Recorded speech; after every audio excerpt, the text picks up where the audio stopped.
ప్రకటించాడు. ఇక్కడ కూడా సత్తెనపల్లిలో కూడా ఆయన కోడెల కుమారుడు శివరాం వాళ్ళకి అక్కడ 2 వర్గాలైనవి. అప్పుడేదో నోటీసులు కూడా ఇచ్చారు వాళ్ళు ప్రచారం చేసుకున్నారు. అక్కడ కూడా కన్నా లక్ష్మీనారాయణకి సీటు ప్రకటించడం ఒక రకంగా వలస వ్యక్తి అని అనుకోవాలి కదా మొన్నే. ఏంటి అక్కడ అలాంటి డేరింగ్ స్టెప్ ఒక ప్రయోగం ముందు నెక్స్ట్ లిస్ట్లో టోటల్గా డేరింగ్ స్టెప్ తీసుకున్నాను మొత్తం. ఈసారి తీసుకున్నటువంటి వాటిట్లలో సీనియర్ల బెదిరింపులకి బెదరలేదు, మొహమాట పడలేదు. టోటల్గా లోకేష్ చేయించిన సర్వేలు ఈయన లోకేష్ కూర్చుని మాట్లాడారు. ఈయన చెప్పే కసరత్తు వీళ్ళిద్దరు కూర్చుని మాట్లాడుకున్నారు. కింద ఎవరితో మాట్లాడారు? రెండోది IVRS సర్వేలు చేశారు అంతే. ఆయన 1 కోటి మంది అంటే 1 కోటి మందికి సర్వే అంటే అదే IVRS సర్వే. ఆ సర్వేలు లోకేష్ కొన్ని రిపోర్ట్స్ తెప్పించుకున్నాడు, అది చంద్రబాబు. ఈ 3 కలిపిన కసరత్తు.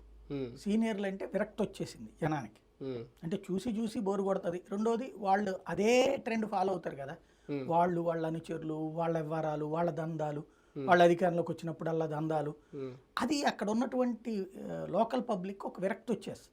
జగన్ ఎందుకు తీసేసాడు చాలా చోట్ల, వాళ్ళ మీద విరక్తి వచ్చేసింది 5 ఏళ్ళకి. అంటే సీనియర్లో కూడా అంటే మనం కొంచెం గమనిస్తే ఒక సామాజిక వర్గం లేదంటే ఓసీలు మాత్రమే పక్కన. ఇప్పుడు ఉంది నక్క ఆనంద్ బాబుకు, మరి ఆయన సీనియర్, ఆయనకి సీట్ ఇచ్చారు. ఇక్కడ ఆలపాటి రాజానో లేదంటే కోడెల కుటుంబాన్నో ఇలాంటి వాళ్ళని పక్కన పెట్టారు. అంటే అది ఎలా బ్యారేజ్ చేసుకోవాలి మరి?